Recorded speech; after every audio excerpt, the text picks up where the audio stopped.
Had great help from the Republicans, and we actually had some Democrat support, and we got it done. And to me, I thought that was going to be so easy. It was not an easy one, but we got it done and got it done the way we wanted, properly and very strongly. And I just want to say that, Natalie, you are an inspiration. You really do. You lit up that screen.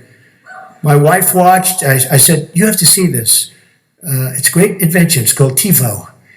Okay, I don't want to be advertising, but it's like better than television, because television, you never see it again. With TiVo, you play it back. I played it back. I played it back. And my wife said, that is amazing. So we're very proud of you, Natalie. Thank you very much. It's so incredible person, incredible spirit. We want every American to have the chance to live and to dream and to thrive and to protect the safety and well-being of our citizens. We're securing our border, building the wall. It's being built right now. Could have been so easy, the wall, if they gave us the money, but they won't give us the money. The Democrats won't give us the money. And I think it's more political because a wall works, okay? They have drones. They want to give me unlimited money for drones, unlimited money for everything. A drone flying up in the air doesn't help as 5,000 people are charging the border, unless you want to take nice pictures of what's happening. So we'll have I probably believe more than 400 miles built by the end of next year. It's under construction now, and I'm taking from the air. We're all over the place. We're taking Army Corps of Engineers is doing a great job, but we're building a lot of it. It's already started, and it's a lot of it's being done, and it has such a tremendous difference. It's day and night. This year alone, 43,000 minors have been illegally smuggled across our border, providing a lucrative cash flow to some of the most dangerous criminal organizations anywhere in the world. Loopholes in federal law prevent Homeland Security from removing illegal aliens who get smuggled into our country through bad laws. It's our bad laws. And by the way, Mexico, they're really helping us. They just put 6,000 soldiers on the southern border, their southern border, and they just announced they're going to put 16,000 soldiers on our southern border. And it's had a huge impact. It's only been a few days, literally, but it's had a huge impact, and they were great. And I'm glad I didn't have to do tariffs on Mexico. I'm glad. I'm very glad. But we've been trying to get them to do that for 40 years, more. They said for 40 years. And I'll tell you what, they stepped up. And as I say, Mexico is doing more to help us than the Democrats, who are doing nothing. Nothing. We have repeatedly asked the Democrats to close these loopholes and to save the lives of young immigrants. They're too busy interviewing people on the Russian witch hunt, on the hoax. If they spent a little bit less time on the Russian witch hunt, which turned out to be a total phony deal. Actually, they're the ones that committed the crime, as it turned out.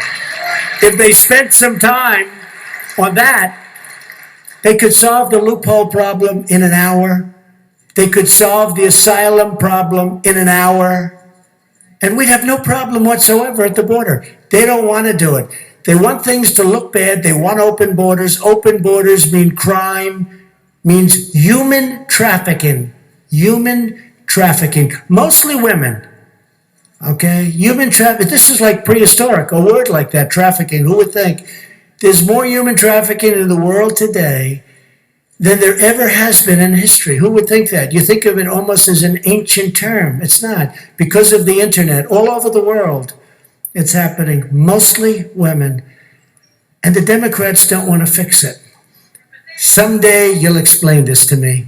And I actually think, even from the strictly political point of view, I think it's a terrible thing for them. I hope they, actually, I want them to fix it. I really do. But if they keep going in this path, who the hell would want to vote for them?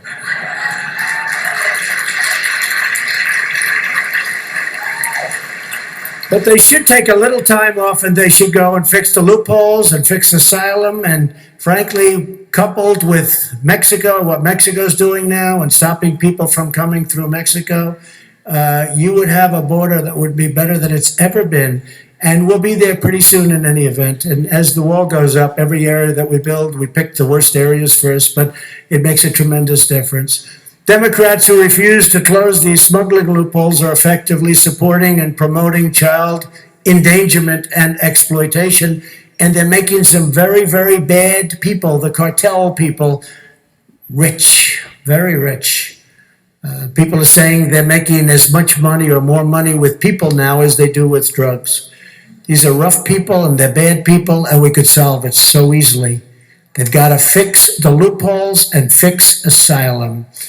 The tragedy playing out on our border is the predictable result of Democrats' twisted obsession with open borders policy. They want open borders. You saw these massive caravans of 10 and 12,000 people, 15,000 people in one case. And in those caravans are some very good people. But also in those caravans are some very, very bad people. And they're probably put there by the countries who want to get rid of them. Probably. I don't say that. But we were paying those countries $600 million a year. And I cut it off about 7 or 8 months ago. I said, look, they could stop these caravans. And then I took a lot of heat from Democrats that say, we want to pay them.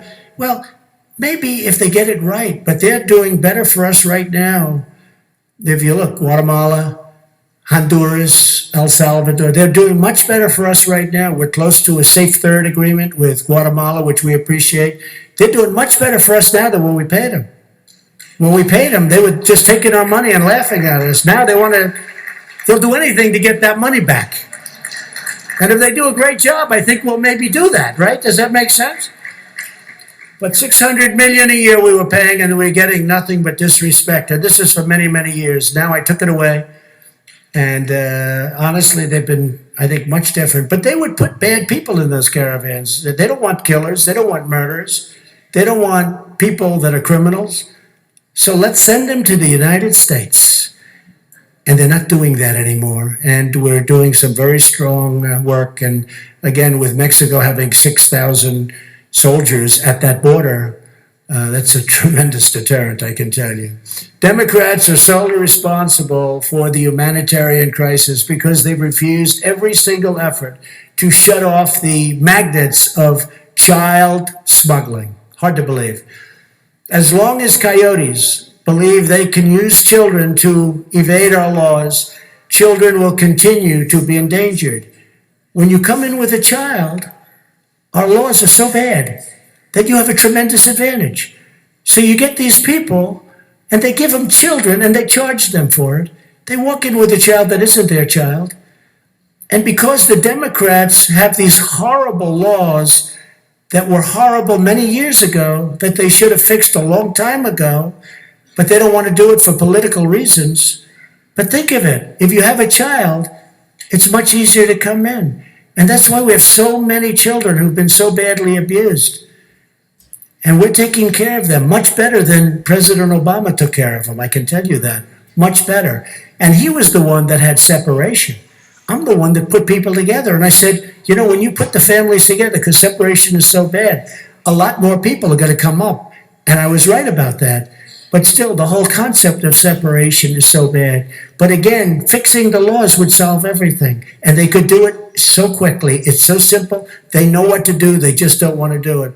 If the Democrats have any shred of moral decency on this issue, they must immediately charge forward and change our laws. They have to end all child smuggling. We have laws. It would end all of this horrible child smuggling. How do we have thousands upon thousands of children? We have them because the law incentivizes criminals to bring children up and use those criminals to get people into our country. Can you even imagine this? And we're the only country in the world that has this. The only country in the world. And we want to put behind bars those criminals that place children in this kind of danger. Every day Democrats obstruct these changes. They fight like hell so that we can't make the changes. Every day they leave laws and trafficking victims. And, you know, we have a very, very tough rule, law, trafficking victims protection, Reauthorization Act, they leave it in place. More migrants are put in harm's way and exposed to abuse and assault by criminal cartels. They could fix that so easy. It would take no time. This lesson can be seen all over the world where the rule of law is eroded. Where it is eroded, the Democrats, even when we had both houses, where we had Congress, where we had the Senate, and we had wonderful congressmen. We had the House of Representatives and the Senate, but we didn't have enough votes because it was very close. We needed 60 votes, and we had 51 votes. And sometimes, we had a little hard time with a couple of them, right? Fortunately, they're gone now. They've gone on to greener pastures, or perhaps far less green pastures, but they're gone. They're gone, Bill. Very happy they're gone. And we have great senators, but we need 60. We have 53 right now. And we had 51. We picked up 2 in the 18 election, but we need 60. So we need Democrat votes. It's very simple. We needed them before, too. We need them even more so before, when we had both the House and the Senate.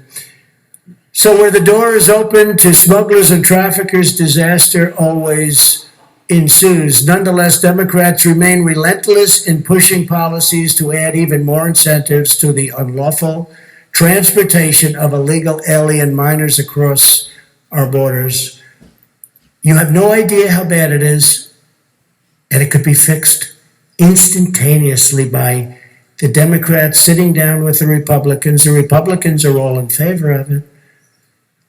Virtually unanimous. I would say unanimous. We could fix it instantaneously. We just need a few votes. We don't need many. We need a few. But they don't want to do it.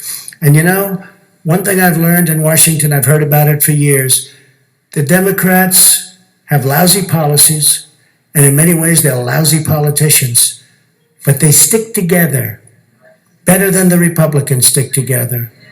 They stick together. They vote in a group. You don't see them going haywire. They may have a plan that's bad, like this, open borders. They want open borders. They stick. You don't have people going the other way and voting and going out and making speeches about how we're wrong. They stick together. We have better politicians. We have far better policy. But the Democrats do stick together. And frankly, I give them credit for that. But it's bad for our country. It's very bad for our country. So let me state clearly, my administration will not tolerate, and we can't do this. We can't do it. We cannot tolerate the endangerment, abuse, or smuggling of children. And the only way to really stop it is to change the law. And the Democrats can do that immediately. We will stand strong with the courageous heroes of ICE, Border Patrol, and law enforcement. These are fantastic people.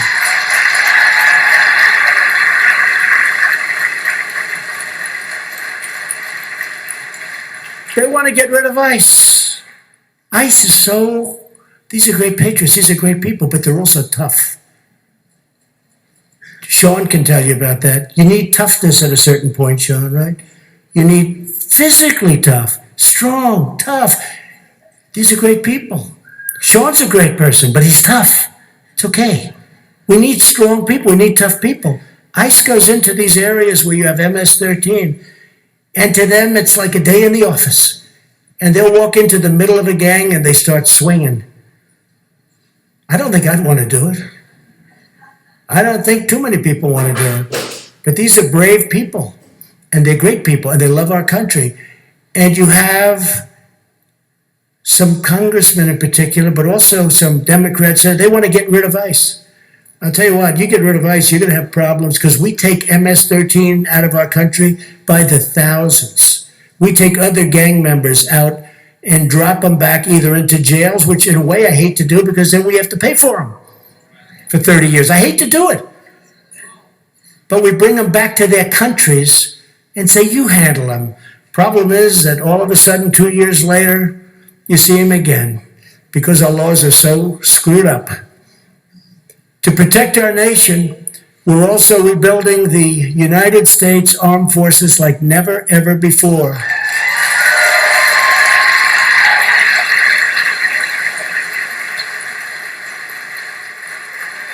Lindsey Graham said last night, he made a speech and he said last night that he's been a senator for a long time. He's been in politics for a long time. He's always been very strong in the military. He's never seen our military so strong as it is today. Great statement. And I know it hurts our budgets, and budgets are very important to me, but there's nothing more important than keeping our freedom. And this is a time when we need military, more important than anything else. We need military. We'll worry about budgets. We spent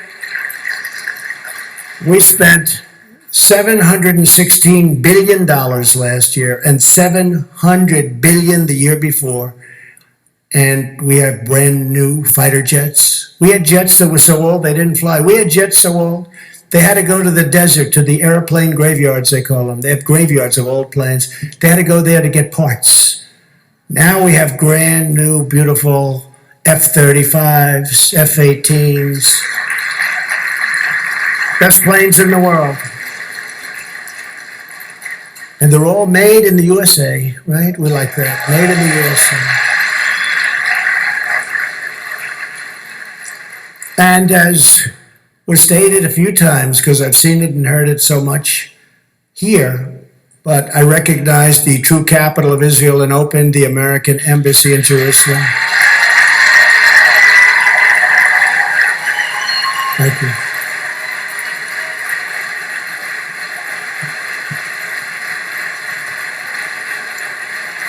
Thank you. Every president said they were going to do it. You go back many presidents, they said they were going to do it. They never did it. They never did it. And I understand why, because the pressure put on you once you get into office not to do it by other countries is amazing. I got so many calls, and I knew they heard I was going to do it in 2 weeks. I got so many calls from the heads of countries. So when I knew they were calling about that, I'd say, tell them I'll call them back in a week and a half. I'm very busy. I'm very busy. Because it's hard to tell, a king no. They've never heard no before. So, I don't mind telling them no, but what do I have to waste my time for, right? But I see why that other people, that they just didn't do it. They campaigned, I will recognize all of them. And they didn't do it. And they didn't do it. They didn't come through. This is many presidents, not just President Obama. He campaigned on it too, never did it. Bush campaigned on it. Clinton campaigned on it. Everybody did. They didn't do it, and I did it. But what I did with the calls, I'll explain this just to this first row of young geniuses from Liberty University. What I did is I didn't take the calls. And then after I signed the document, had a press conference, announced it, and now Jerusalem becomes the capital of Israel. This is a big thing, right? After I did it, I probably had 25 calls from leaders of countries who were going to say, please don't do it. I called them back. Hey, what's up? What's going on? What's up? And they said, sir, we were going to ask you not to do the embassy in Jerusalem if that were possible, but you did it yesterday.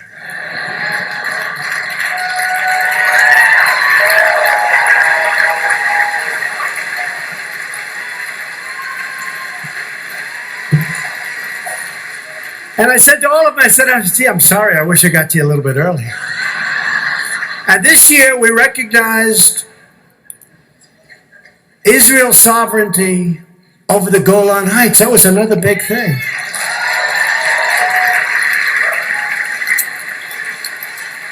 That's been 52 years in the making. Many summits. They had many summits. People would fly in with their big jets from all these countries, these big, beautiful jets. They had to land. They'd talk about the Golan Heights for 2 days, and then they'd fly out. Nothing would happen. I did it. First time. And maybe most importantly, or very importantly, I withdrew the United States from the disastrous Iran nuclear deal.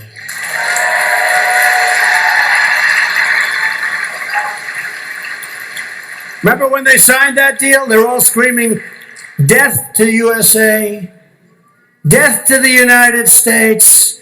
They're screaming as we're signing a deal. Whoever signs a deal when they're screaming death to the USA? You got John Kerry, the world's worst negotiator. who, by the way, has totally violated the Logan Act, okay? You know, he's talking to them all the time, telling them what to do. Gee, don't do it. You're going to make me look bad if you do it. Don't make a deal. Wait, Trump, he probably says, wait him out. Maybe you'll lose the election. How about that? We have a long way to go, 15 months, right?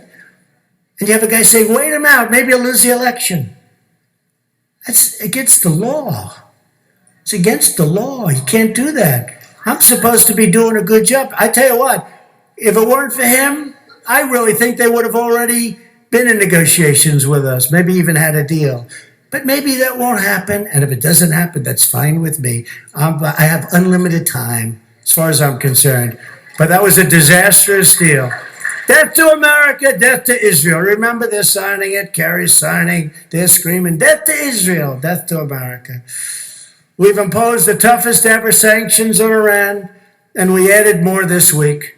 My administration is also speaking out against religious persecution all around the world.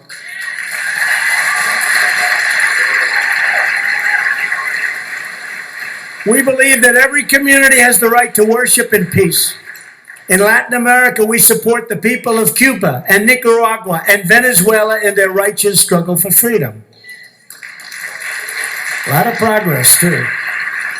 In America, we reject the failed socialist ideology of government domination.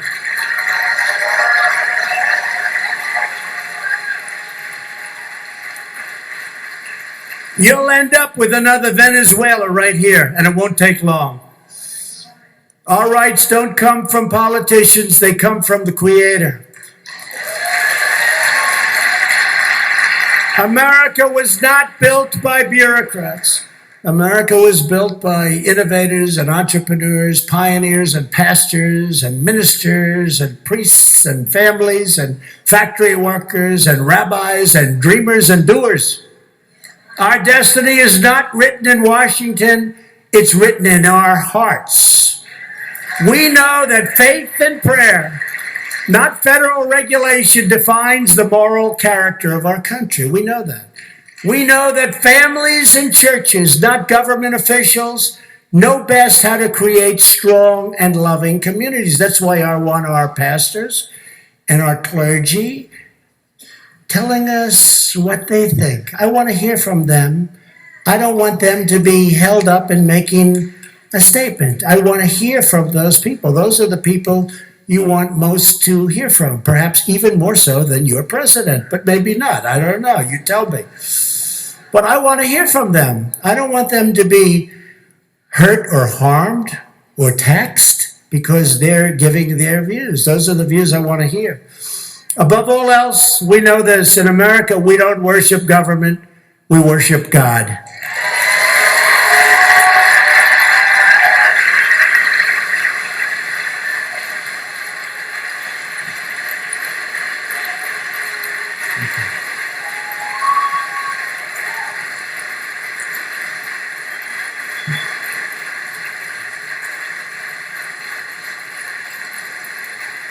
Thank you very much. Thank you. We got you back. Got you back. You came out like no movement in history. There's never been a movement like happened in 2016. Never happened before to that extent. There's never been a movement like that. I could ask, thank you. I could ask somebody like Bill Bennett. I mean, there's never been an election like this. And even now, we still fight and fight and fight. They just refuse to accept. But we're winning the fight, and it's a very important fight. And the election coming up is, in certain ways, maybe going to be as important. I can't say more important, but as important as the election of 2016. In certain ways, it could be more important. I mean, it really could, because it could all go down very quickly. I mean, you have to be very, very careful. Bill, I don't think there's ever been anything like happened in 2016. What do you think? I really, I believe it. I just, not because of me, it's just a movement that nobody's ever seen anything like it. Anywhere. All over the world, they talk about it. Everyone here today is united by the same tireless values: the dignity of work, the miracle of life, and the blessings of freedom.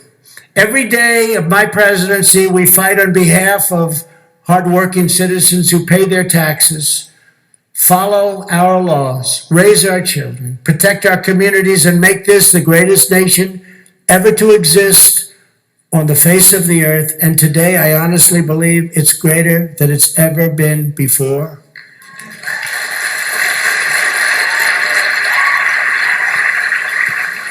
And I also think, very importantly, that we have more potential than we've ever had before. That's a very important thing. We haven't stopped. We have more potential. Do you know, if the stock market just sort of goes out nice and easy, some of the stats will be the greatest, the most successful June in over 80 years. Think of that. Over 80 years. And if it goes up a little bit more, could even break the all-time record. But 80 years is not so bad.